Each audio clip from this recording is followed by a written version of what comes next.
I'm just fucking spamming it.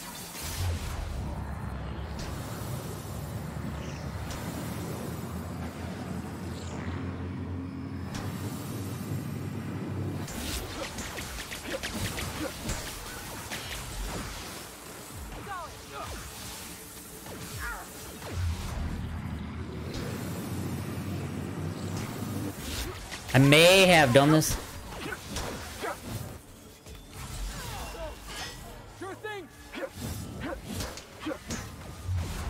Oh, can I kill it?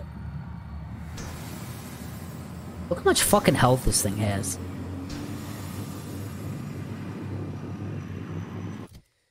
Alright, hang on a second.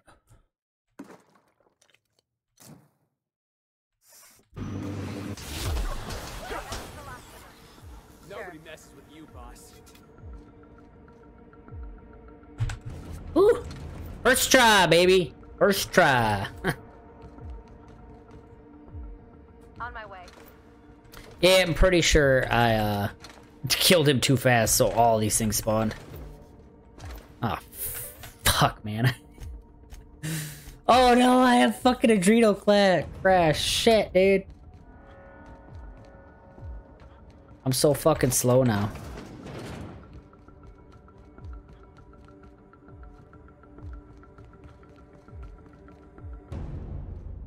Oh, what a nice place. Be a shame if somebody destroyed it. Oh, fuck, I was not ready. I'm not ready. Here, let me see something quick. Oh my god, really? I'm gonna hammer the fuck out of this bitch. Watch this shit.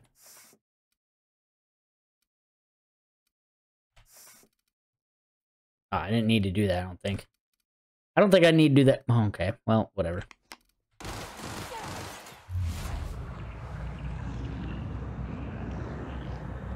No!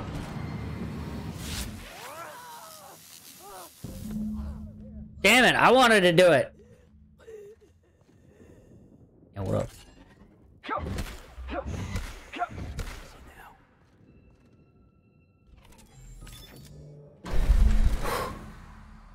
That's right.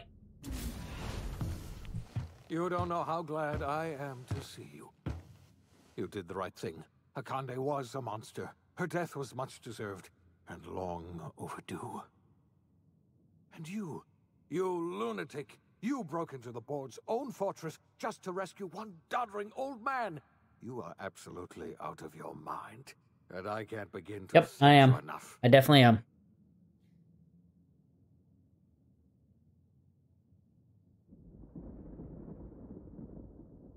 You kidding? The board never stood a chance against me. Ah, all in a day's work for you, huh? You've broken the board's stranglehold on this colony, and you saved my life. But there's still so much we have yet to accomplish. You and I are going to have to work harder than ever to save Halcyon. I'm afraid the situation is far worse than any of us ever anticipated. Great. I was just about to open some drinks and celebrate. I would like nothing more than to celebrate this victory, but we have a serious problem on our hands. Earth has gone dark. We haven't received a single message in 3 years. There's been no communication, no signals, nothing. 2 years ago, the Earth's Directorate's frigate disappeared on their way back to Earth. We don't know what they discovered when they arrived, or if they arrived at all. Hold on, Doc. Are you telling me the Earth went dark 3 years ago, and the board's just been covering this up? They've been incredibly effective at concealing the truth. Right now, the only people in the colony who know are standing in this room. Damn. They haven't exactly been hands-on around here anyway. So there's one less rubber stamp to worry about. Earth is humanity's home planet, Miss Fenhill. The psychological effects of losing our original home will be devastating. We're in serious trouble, my friend. Do you know what this means for Halcyon? We can't rely on Earth for support anymore. We've been cut loose. We're entirely on our own. Oh boy. Wait, hold on. I need to ask you something. Yes, certainly. I'll help however I can. What do you think happened? I don't know what happened, but something must have gone horribly wrong. I don't know why Earth's gone silent. I don't even know if Earth exists anymore. We have no connection back to Earth, and return is likely impossible. Damn. We're completely alone out here. How do you know all of this? I heard it from Akande herself. She tried to pressure me into joining her side, you see. Tried to make me realize that all hope is lost, and that we are alone. She was half right. We are alone, and we're going to have to fend for ourselves, because there's no telling what's happened to Earth. You mentioned a frigate disappearing. You might have heard of the Earth Directorate's frigate. Half the colony's entire military was on that ship. They were returning to Earth when they vanished without a trace. That was 2 years ago. We haven't heard a word from them since. Whatever happened to Earth likely happened to them. You said there haven't been any new messages from Earth? Yes, Akande mentioned as much. Earth hasn't sent us a single message in 3 years. No one knows why. Akande had kept the truth to herself, perhaps with good reason. Can you imagine what would have happened if word got out? We'd have utter pandemonium. There's something else. I know about the other colonists, Phineas. I wasn't trying to hide the truth from you, but after all you've done, I owe you an explanation. Yes, I experimented on the Hope's colonists. Each of my experiments ended in catastrophic failure. Each of my subjects died in agony. You are my first and only success. I didn't tell you about the others because I didn't want to burden you. My failures are my own to bear, not yours. I forgive you, Phineas. Thank you. Perhaps in time I'll learn to forgive myself. My apologies. I need to get a hold of myself. We've far more pressing issues to worry about right now. If you have any more questions, ask me. I'll answer as best I can. I don't have any more questions. We've got work to do. Yes, we do. You've done a marvelous thing.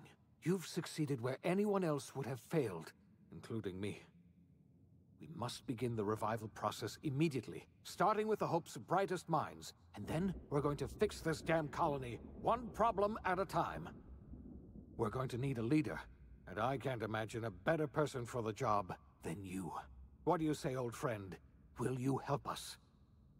No!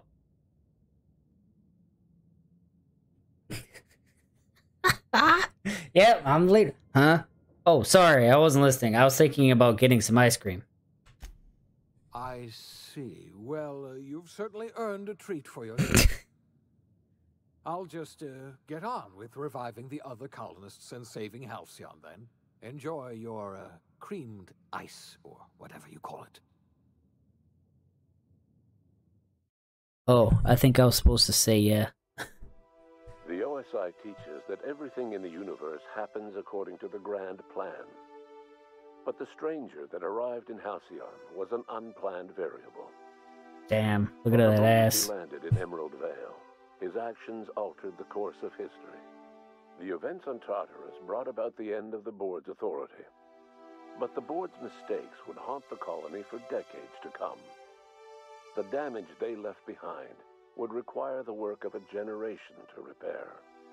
Dr. Phineas Wells began reviving a handful of the Hope's colonists. Engineers, scientists, technicians, and intellectuals. They were among the brightest minds the Earth had ever sent out into the stars.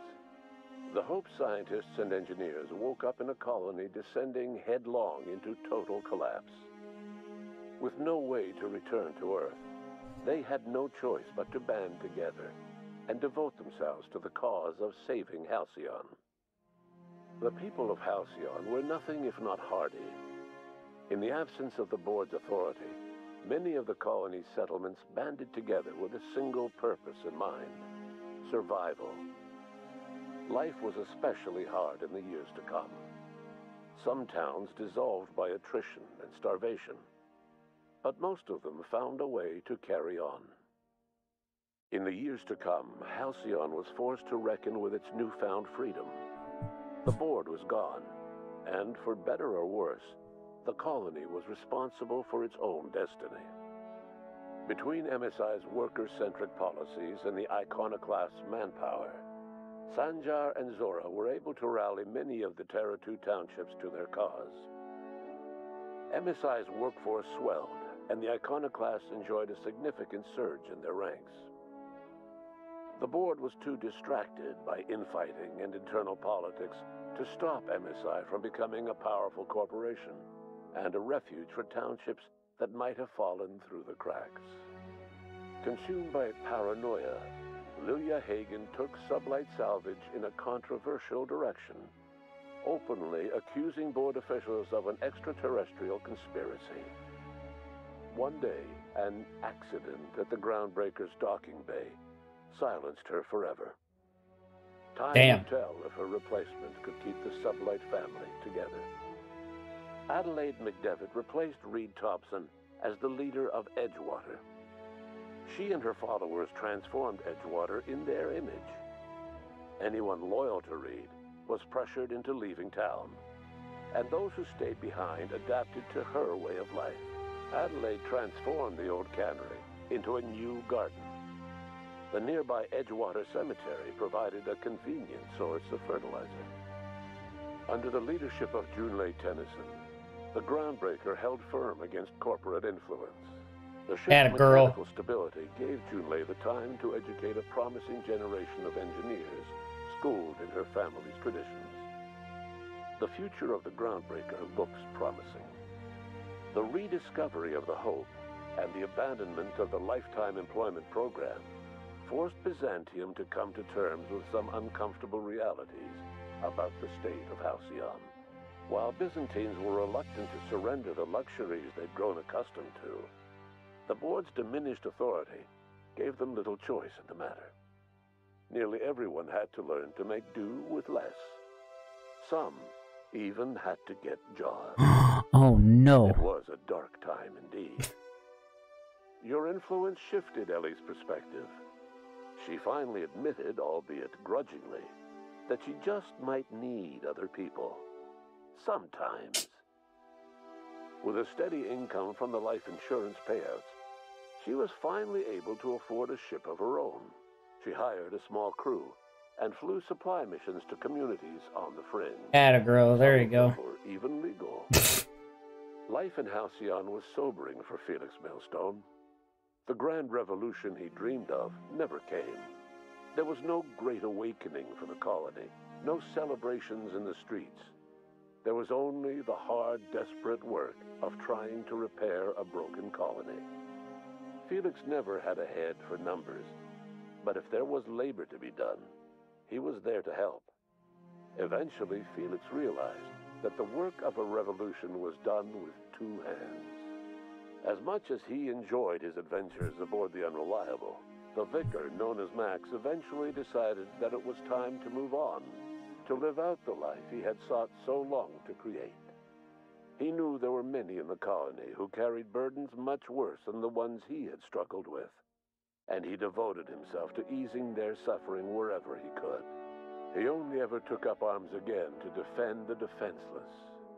Unshackled from a lifetime of striving and fighting the universe and himself, Vicar Maximilian de Soto was finally at peace. Once the matter with the Hope colonists was resolved, Junlei bashfully asked Parvati if she'd like to join her permanently on the Groundbreaker, and Parvati enthusiastically, if somewhat awkwardly, agreed.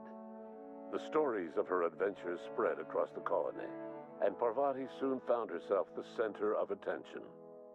Having served as the engineer of a renowned spacecraft, tramp freighters and wildcat miners sought her out by name, and in no time, she was a fixture in the Groundbreaker's mechanical ecosystem. She and Junlei were never far apart. Nyoka returned to Monarch to take another crack at making a permanent life for herself. She formed the Charon Group, a mercenary outfit of ragtag survivalists and wilderness experts. Anyone in need of a guide, or just looking to throw back a beer and swap stories, could find her camping on the trail or clearing an infestation. The SAM unit that accompanied you spread awareness of the product line's superior sanitation and maintenance capabilities across what was left of the colony. This led to a boost in SAM unit sales.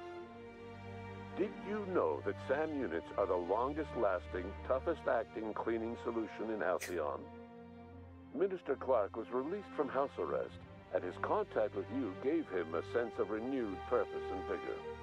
Once it became clear that no help would be coming from Earth, he threw his considerable efforts and talents into helping Halcyon manage the crisis before it.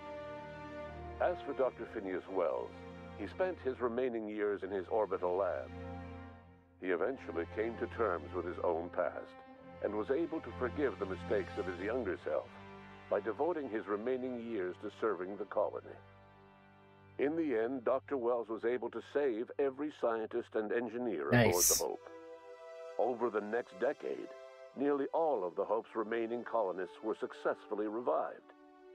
Halcyon saw a period of rapid technological and scientific advancement. Breakthroughs in dietary supplements saved the colony from starvation. Geoengineering projects and social reforms began to change the structure and character of the colony. Dr. Wells laid the groundwork for the project to save the colony, but he would never live to see the fruits of his labor. He passed away a few years later. His work was carried on by the scientists and engineers he revived. Today, Halcyon has stabilized. Nice. The people of the colony work hard to adapt to their new circumstances. Nearby colonies send aid and supplies. Life will never be easy in Halcyon, but for the first time in its history, there exists a sense of real, genuine hope about the future. And what about you, the unplanned variable in the history of Halcyon? You brought an end to the chaos on Tartarus, and left Dr. Wells to save Halcyon on his own. You had more pressing matters to attend to. As you tasted your first scoop of Rizzo's partially emulsified, semi-frozen milk-like dessert, Oh my god. you realized something. All your troubles, all your adventures, all your struggles and choices, they had all led to this single moment. And it was all worth it. No one knows what's happened to Yeah, us, that ice cream. and no one knows what the future has in store for Halcyon. All we know for certain is this: the name of the Unreliable and that of its intrepid captain will remain the subject of countless stories for years to come. Hell yeah. I like that ending. I get my fucking ice cream. That's what I'm talking about. I don't want to be no leader. I don't want to be no leader. There's people way smarter than that out there to do that. I just wanted my ice cream. Ain't that right, Kona? Ice cream. That's all I need. Well, that was an incredibly awesome game.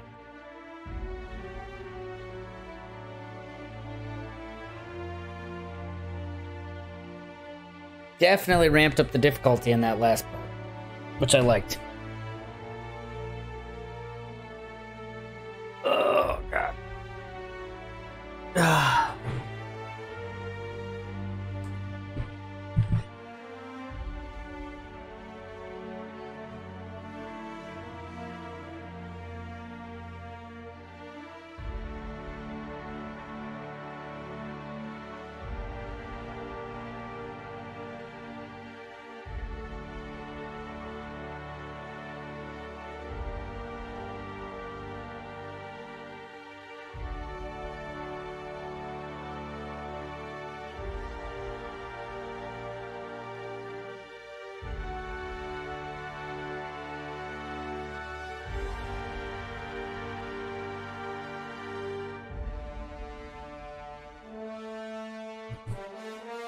Ba ba ba ba ba ba